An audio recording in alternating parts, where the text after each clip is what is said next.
13-year-old girl named Emily was fast asleep when she heard a soft creak coming from her closet. She sat up in bed, heart racing. The closet door was open just a crack, and she knew she had closed it before going to sleep.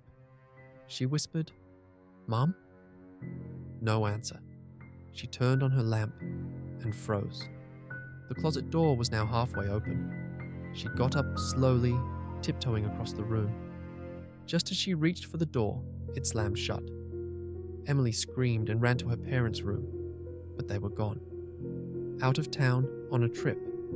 She was completely alone. She called 911 in tears. When the police arrived, they searched the house. Nobody was there, but inside the closet, they found a folded note that simply said, "Thanks for letting me stay here last night.